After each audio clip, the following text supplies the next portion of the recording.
हमने देखा कि कैसे स्वयं देव गुरु बृहस्पति को शनि देव की सवा प्रहर की 7:30 के दौरान एक साधारण हंस के रूप में अपमान और पीड़ा सहनी पड़ी। काल की गति ने सिद्ध कर दिया कि समय के आगे कोई भी माया काम नहीं आती।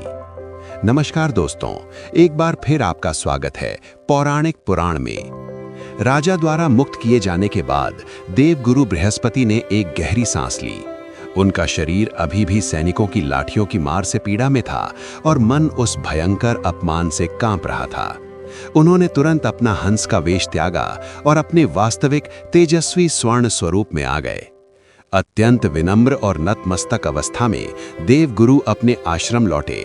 वहां कर्म फलदाता शनिदेव पहले से ही अपने शांत और गंभीर स्वरूप में उनकी प्रतीक्षा कर रहे थे।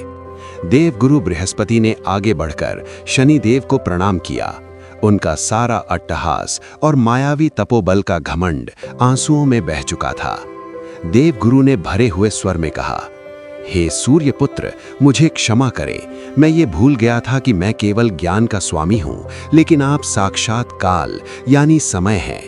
उन सवा प्रहर में मैंने वो पीड़ा और अपमान सहा है जो शायद मैंने जन्म जन्मांतर में नहीं सहा था। जब मेरी मृत्यु सामने खड़ी थी तो मेरा कोई भी ज्ञान, कोई भी मंत्र और मेरी गुरु पदवी मेरे काम नहीं आई। आपका कर्म विधान त्रिलोक में सर्वोच्च है। शनिदेव की आंखों में गुरु के प्रति गहरा सम्मान था। उन्होंने अत्यंत सौम्य स्वर में कहा, हे देवगुरु, मेरा उद्देश्य आपको अपमानित करना नहीं था, बल्कि ये सिद्ध करना था कि 7:30 कोई प्रतिशोध नहीं है, ये एक शुद्धिकरण है। जब मनुष्य या देवता के भीतर अपने ज्ञान, सत्ता या रूप का अहंकार जन्म लेता है तो मेरी दृष्टि उस अहंकार को जलाकर राख कर देती है। 7:30 के समय केवल वही बच सकता है जो अहंकार शून्य होकर अपने कर्मों के प्रति ईमानदार रहे। ज्ञान आपका महान है, लेकिन मेरा यथार्थ अटल है। देवगुरु ने शनिदेव के इस यथार्थ को स्वीकार किया। उन्होंने उद्घोष किया, हे न्यायाधीश, आज से मैं ये घोषित करता हूँ कि ज्ञान केवल तभी सार्थक है जब वो कर्म और अनुशासन के नियंत्रण में हो।